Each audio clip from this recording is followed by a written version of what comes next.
How are you? Friends, lecture of today is the last lecture of geography of 6th class.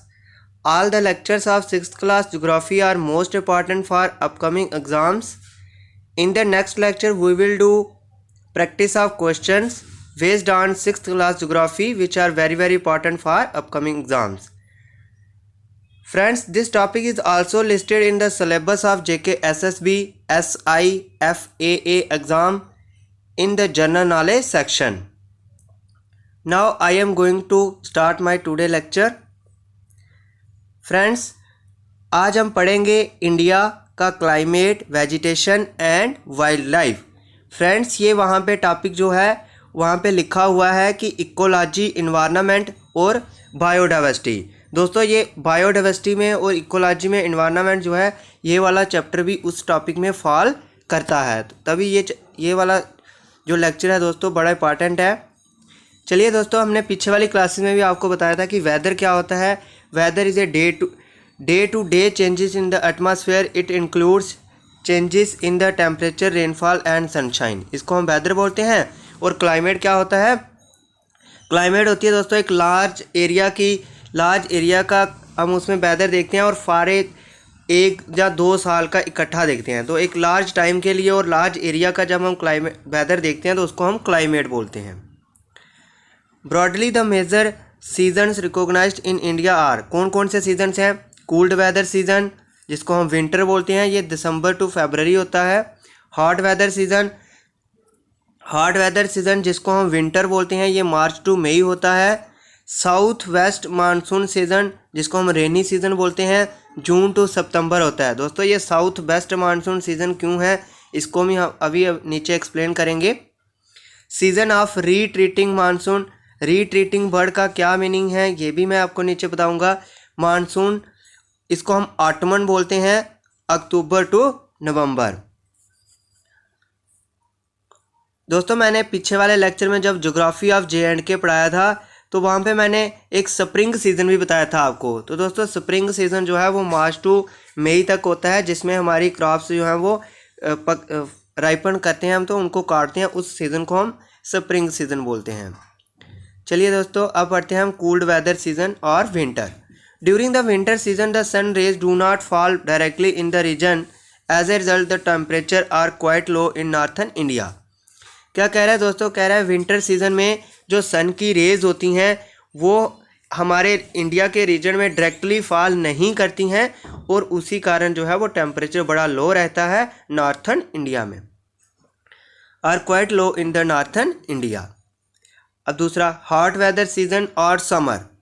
In the hot weather season sun rays more और less directly fall in this region, temperature becomes very high, hot and dry winds called loo blow during the day. कहते हैं hot weather season में सन जो है वो ज़्यादातर जो है सन की रेज जो है वो ज़्यादातर डायरेक्टली फॉल करती हैं हमारी कंट्री में, तो इसी कारण जो है वो टेम्परेचर थोड़ा ज़्यादा रहता है, हाई रहता है और सूखा टेम्परेचर होता है। तो सूखी हवा जो होती है उसको हम क्या बोलते हैं?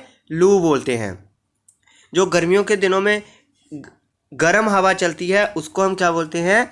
लू बोलते हैं उसको। चलिए दोस्तों, next, south west monsoon season और रेनी सीजन। दोस्तों, अगर आपको पता है तो फिर भी ठीक है, अगर आपको नहीं पता है कि जो ये वर्षा होती है ये कैसे होती है, तो ये सब दोस्तों हम आने वाले लेक्चर्स में आपको पूरा डिटेल में बताएंगे कि बारिश कैसे होती है। दोस्तों, साउथ वेस्ट मानसून सीज़न का मीनिंग है कि ये जो सीज़न होता है इसमें जो हवाएं हैं, जो हमारी विंड्स हैं, वो साउथ वेस्ट से ईस्ट और नॉर्थ की तरफ चलती हैं। तो वो साउथ और वेस्ट की तरफ क्या है दोस्तों? ओशन है। तो वो ओशन से वहाँ से मॉइस्चर लेके आती हैं अपने साथ ओशन से, और नॉर्थन और ईस्टर्न प्लेन में इसकी वजह से ही बारिशें होती हैं। तो ये तभी हम इसको साउथ वेस्ट मानसून सीजन बोलते हैं। क्यों बोलते हैं दोस्तों? क्योंकि जो विंड्स हैं वो मॉइस्चर कहाँ से लेके आती हैं? साउथ वेस्ट साइड से। साउथ वेस्ट साइड पे इंडिया पे क्या है? ओशंस है, तो वहाँ पे वो अपने साथ मॉइस्चर लेके आती हैं और नॉर्थ और ईस्टर्न साइड पे बारिश होती है। यही लिखा हुआ है दोस्तों इधर कि जो this season is marked by the onset and advance of monsoon, ये सीज़न क्या शो करता है कि जब बारिशें आती हैं, जब रेनी सीज़न स्टार्ट होता है उस सीज़न को ये बताता है। The winds blow from Arabian sea and bay of Bengal towards the land, they carry moisture with them, when these winds strike the mountain barriers rainfall occur. ये दोस्तों मैंने एक्सप्लेन कर दिया कि बारिश कैसे होती है। कह रहा है कि जब जो विंड्स हैं अरेबियन सी से और वे ऑफ बंगाल से नॉर्थन प्लेन्स की तरफ चलती हैं तो वो अपने साथ क्या लाती हैं, मॉइस्चर लाती हैं। और फिर जब ये विंड्स जो हैं हमारे जो हिमालय है, बैरियर है जो हिमालय का, उसके साथ जब टकराती हैं तो हमारी इंडिया में फिर हमारे नॉर्थन प्लेन में क्या होता है, बारिश होती है। दोस्तों ये जो साउथ वेस्ट मानसून सीज़न है इसमें जो रेनी सीज़न रहता है वो सिर्फ नॉर्थन प्लेन में रहता है।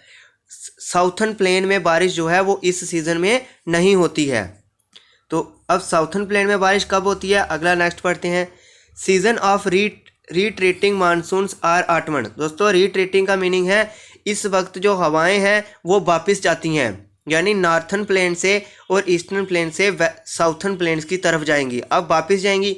तो दोस्तों नॉर्थर्न प्लेन पे कोई ओशन तो है नहीं कि जो अपने साथ मॉइस्चर लेके जाएंगी, तो इसीलिए दोस्तों ये विंड्स जो हैं जब साउथर्न प्लेन की तरफ वापस जाती हैं तो फिर वेस्ट की तरफ जब साउथर्न जाती हैं तो साउथर्न प्लेन में बारिश होती है।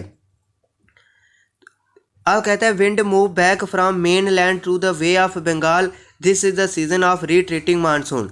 तो रीट्रीटिंग का मीनिंग है नॉर्थर्न प्लेन से जब विंड्स जो हैं साउथर्न प्लेन्स की तरफ वापस जाती हैं, तो रीट्रीटिंग का मीनिंग हो गया वापस जाना।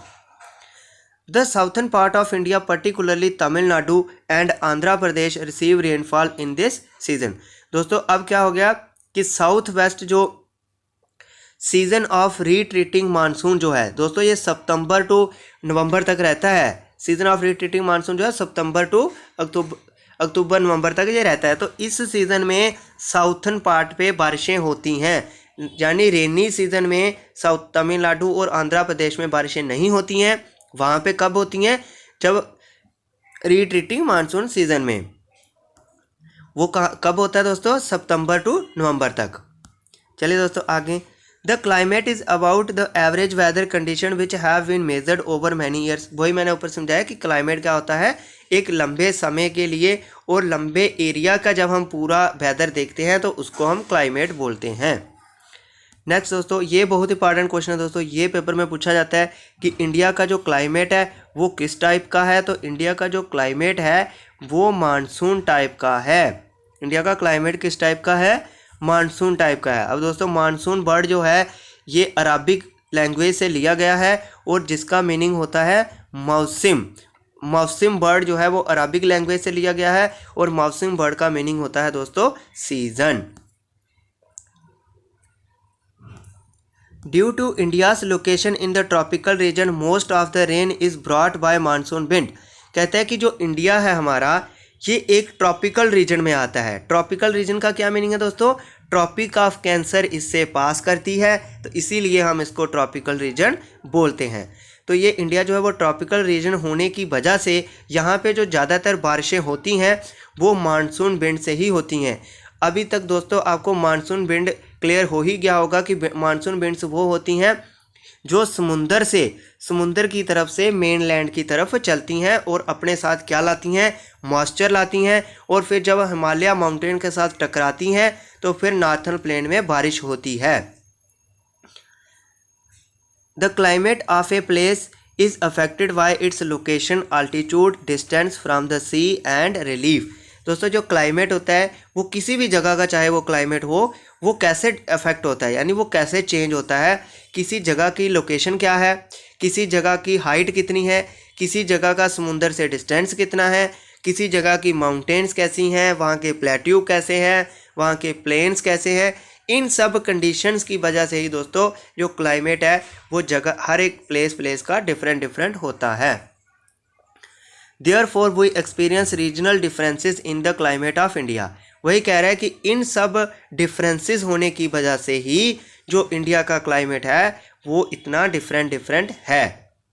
अब दोस्तों आगे पढ़ते हैं कि हमारे इंडिया के कौन कौन से डिफरेंट क्लाइमेट वाले मोस्ट डिफरेंट क्लाइमेट वाले पार्ट हैं।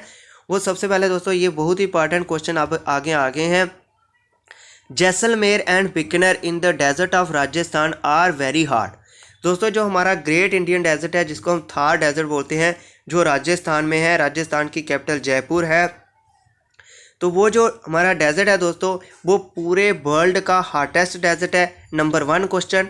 दूसरे नंबर पे अगर हम पूरे इंडिया की बात करें तो पूरे इंडिया का जो सबसे हॉटेस्ट प्लेस है वो दोस्तों ये जो राजस्थान का इलाका है जैसलमेर एंड बीकानेर, ये सबसे हॉटेस्ट प्लेस है इंडिया की।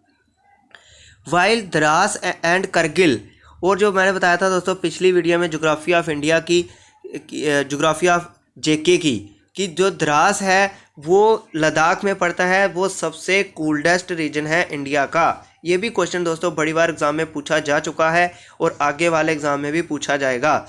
और जहाँ पे जो टेम्परेचर है दोस्तों विंटर में -40 डिग्री से नीचे जाता है। आगे चलते हैं दोस्तों। Coastal places like Mumbai and Kolkata experience moderate temperature, they are neither too hot nor too cold, being on the coast these places are very humid. अब दोस्तों कोस्टल रीजन क्या होते हैं, जो समुद्र के किनारे वाले रीजन्स होते हैं उनको हम कोस्टल रीजन्स बोलते हैं। तो मुंबई भी समुद्र के किनारे है, कोलकाता भी है। तो कोलकाता और जो मुंबई है वो वहाँ पे मॉडरेट टाइप का टेम्परेचर होता है। मॉडरेट टाइप का मीनिंग होता है कि ना इतना ज़्यादा गर्म और ना ही इतना ज़्यादा ठंडा, उसको हम बोलते हैं मॉडरेट टाइप। तो यहाँ पे ये क्यों मॉडरेट टेम्परेचर रहता है दोस्तों, यहाँ पे समुद्र पास होने की वजह से यहाँ की जो हवाएं होती हैं उनमें मॉइस्चर बड़ा होता है, तो इसलिए वो जब हवाओं में मॉइस्चर बड़ा होता है तो उस हवाओं को उसको हम क्या बोलते हैं, ह्यूमिड। तो मॉइस्चर कंटेंट कितना होता है एयर में उसको हम बोलते हैं ह्यूमिडिटी। तो वहाँ पे मौसम जो है वो ज़्यादा ह्यूमिड रहता है, यानी एयर में मॉइस्चर कंटेंट बड़ा ज़्यादा होता है। नेक्स्ट चलते हैं दोस्तों। अब देखो दोस्तों अभी हमने पढ़ लिया कि हॉटेस्ट प्लेस कौन सी है, कूल्डेस्ट प्लेस कौन सी है, और अब हम पढ़ेंगे कि सबसे ज़्यादा बारिश कहाँ होती है इंडिया में और सबसे कम बारिश जो है वो इंडिया में कहाँ होती है। अब हमने गर्म और ठंडा पढ़ लिया, अब हम बारिश की बात करेंगे। तो दोस्तों माइसेनराम इन मेघालय, मेघालय की दोस्तों कैपिटल क्या है आपने याद कर लेना है, मेघालय की कैपिटल है शिलोंग।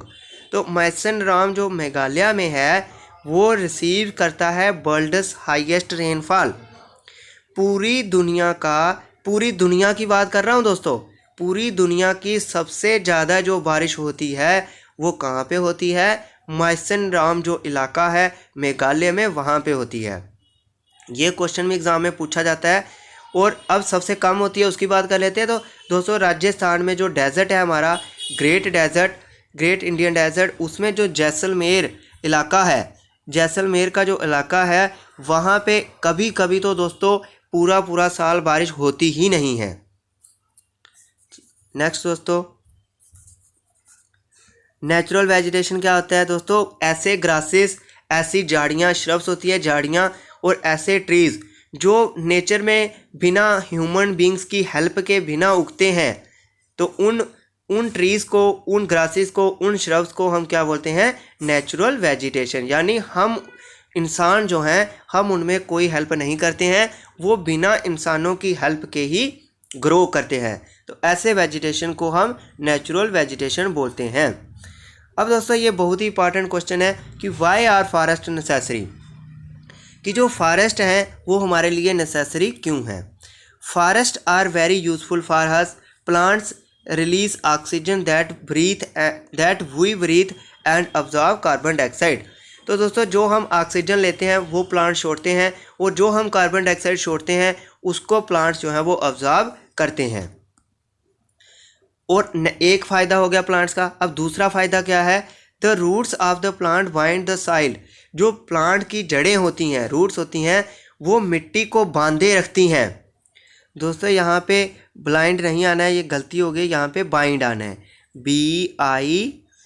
BIND आना है दोस्तों यहाँ पे, तो आप करेक्शन कर लेना।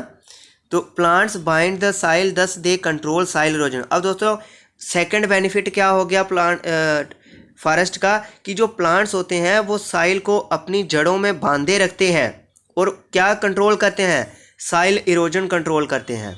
नेक्स्ट फ़ायदा क्या है दोस्तों, forest provide us with timber for furniture, fuel, wood, fodder, medicinal plants and herbs, lac, honey, gums etcetera. दोस्तों ये सारी चीज़ें जो हैं वो हमें फॉरेस्ट से ही मिलती हैं, आपको पता है। Natural vegetation has been destroyed to a large extent because of reckless cutting of trees. दोस्तों रेकलेस का मीनिंग होता है अनरुकी। तो ये जो अंधाधुंध कटिंग है, मतलब बिना रुकी कटिंग जो है नेचुरल वेजिटेशन की, इसने जो है हमारे फॉरेस्ट को बहुत ज़्यादा डिस्ट्रॉय कर दिया है। नेक्स्ट दोस्तों, we should plant more trees and protect the existing ones. कहते हैं कि हमें ज़्यादा से ज़्यादा प्लांट लगाने चाहिए और जो प्लांट एग्जिस्ट कर रहे हैं नेचर में उनको हमें नहीं काटना चाहिए और उनको बचाए रखना है। We can have special program like Van Mahotsav. दोस्तों ये गवर्नमेंट का एक प्रोग्राम है वन महोत्सव, जिसका नाम है, ये इसके क्या एम है, इसके दोस्तों गवर्नमेंट ने इसको क्यों बनाया था, ये एम थे गवर्नमेंट के कि हम ज़्यादा से ज़्यादा प्लांट लगवाएंगे और फॉरेस्ट की प्रोटेक्शन करेंगे और इससे क्या होगा, डिफॉरेस्टेशन नहीं होगी और हमारा जो इंडिया है वो ग्रीन भी रहेगा। दोस्तों ये वन महोत्सव जो है वो किसने स्टार्ट किया था, ये क्वेश्चन एग्जाम में बड़ी बार पूछा जाता है। तो वन महोत्सव जो है ये मैंने लिखा हुआ है KM Munshi, the union minister of agriculture and food. ये मिनिस्टर थे, हमारे सेंट्रल मिनिस्टर थे KM मुंशी। उन्होंने इस प्रोग्राम को स्टार्ट किया था। कब किया था फर्स्ट, ये महोत्सव कब मनाया जाता है, ये जो वन महोत्सव है ये दोस्तों 1950 में स्टार्ट किया था। 1950 में ये स्टार्ट किया था KM मुंशी ने, जो हमारे यूनियन मिनिस्टर थे एग्रीकल्चर और फूड के। तो दोस्तों अब ये क्यों कब मनाया जाता है, तो दोस्तों हर फर्स्ट वीक ऑफ जुलाई, जो हमारे जुलाई महीने का पहला वीक होता है उसमें ये हर साल मनाया जाता है। और इस वीक में लोगों को अवेयरनेस दी जाती है कि हमें प्लांट्स ज़्यादा से ज़्यादा प्लांट्स लगाने हैं, हमें अपने फॉरेस्ट को बचाना है। तो गवर्नमेंट दोस्तों इस वीक में बड़े सारे कैंप लगा के लोगों को अवेयरनेस कराती है। दोस्तों नेक्स्ट इंपॉर्टेंट क्वेश्चन है कि वर्ल्ड एनवायरनमेंट डे कब मनाया जाता है। दोस्तों ये बड़े बारे हर एग्ज़ाम में पूछा ही जाता है ये। तो वर्ल्ड एनवायरनमेंट डे जो दोस्तों जो है वो 5 जून को मनाया जाता है। मोस्ट इंपॉर्टेंट क्वेश्चन है। अब दोस्तों आगे पढ़ लेते हैं wild life. The tiger is our natural animal, ये सभी बच्चों को पता होगा। और टाइगर कहाँ पाए जाते हैं, गिर forest in Gujarat is the home of Asiatic lines. और जो गिर फॉरेस्ट है वहाँ पे गुजरात में है गिर फॉरेस्ट। यहाँ पे दोस्तों गिर नेशनल पार्क भी है। तो वो किसका घर है, एशियाटिक लाइन्स का। दोस्तों यहाँ पे जो एशियाटिक है, एशियाटिक का मीनिंग दोस्तों एशिया कॉन्टिनेंट से रिलेटेड है। अब दोस्तों एलिफेंट एंड वन हॉर्न्ड राइनोसिरास जो हैं वो कहाँ पे, रोम का मीनिंग होता है दोस्तों घूमना, वो फॉरेस्ट ऑफ असम में घूमते हैं। दोस्तों elephants are also found in Kerala and Karnataka. Camels and wild asses are found in the great Indian desert.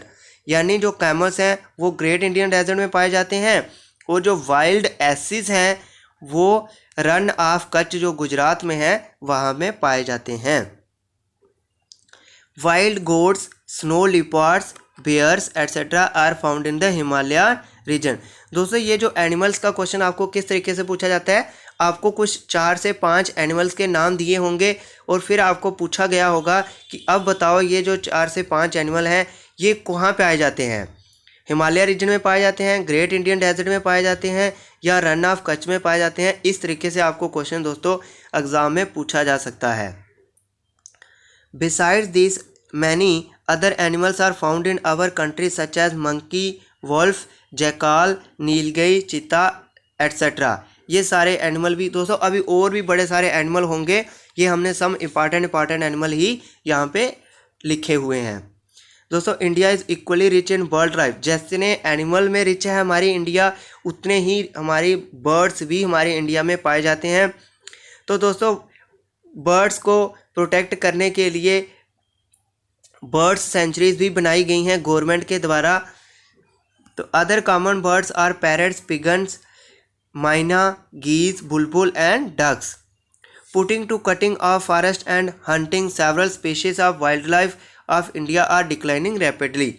दोस्तों फॉरेस्ट काटने की वजह से, जो रेकलेस कटिंग फॉरेस्ट की आज हो रही है इंडिया में, तो उसकी वजह से दोस्तों हो क्या रहा है, हंटिंग की वजह से जो हमारी वाइल्ड लाइफ स्पीशीज़ हैं, जो हमारी वाइल्ड लाइफ की बर्ड्स हैं, एनिमल्स हैं दोस्तों, वो एक कंटिन्यूसली डिक्लाइन हो रहे हैं। दोस्तों रैपिडली का मीनिंग होता है बहुत तेज़ी से, डिक्लाइनिंग का मीनिंग होता है बहुत तेज़ी से ख़त्म होते जा रहे हैं। दोस्तों next, many species have already become extinct. दोस्तों बड़ी सारी जो हमारी इंडिया की पहले स्पीशीज़ हुआ करती थी वो हंटिंग की वजह से और डिफॉरेस्टेशन वजह से एक्सटिंक्ट हो गई हैं। तो दोस्तों ये जब हमारे कुछ स्पीशीज़ एक्सटिंक्ट होना शुरू करी थी तो तभी गवर्नमेंट ने दोस्तों ये इनिशिएटिव लिए थे, तभी वाइल्ड लाइफ प्रोटेक्ट एक्ट भी लगाया गया था कि जो सरकारी एरिया में डिफॉरेस्टेशन करेगा उसके खिलाफ FIR दर्ज हो सकती है। तो दोस्तों इसी बातों को ध्यान में रखते हुए गवर्नमेंट ने फॉरेस्ट को बचाने के लिए बड़े सारे इनिशिएटिव्स भी लिए हैं। In order to protect them many natural parks, sanctuaries and biosphere reserves have been set up. दोस्तों ये वाले जो इनिशिएटिव्स हैं ये भी वाइल्ड लाइफ को और फॉरेस्ट को ध्यान में रखते हुए ही गवर्नमेंट ने लिए हैं। गवर्नमेंट ने नेशनल पार्क्स बनाए हुए हैं, वाइल्ड लाइफ सेंचुरियाँ बनाई हुई हैं और बायोस्फीयर रिजर्व बनाए हुए हैं। दोस्तों ये सारे इनिशिएटिव जो हैं वो वाइल्ड लाइफ को बचाने के लिए ही लिए गए हैं। दोस्तों गवर्नमेंट ने और भी प्रोजेक्ट लॉन्च किए हैं, जैसे प्रोजेक्ट टाइगर हो गया, प्रोजेक्ट एलिफेंट हो गया। ये सारे प्रोजेक्ट जो है गवर्नमेंट जो है एनिमल्स की जब अंधाधुंध हंटिंग होती है, जहाँ फॉरेस्ट की अंधाधुंध कटिंग होती है, तो तभी गवर्नमेंट दोस्तों ऐसे वाले प्रोजेक्टों को लॉन्च करती है।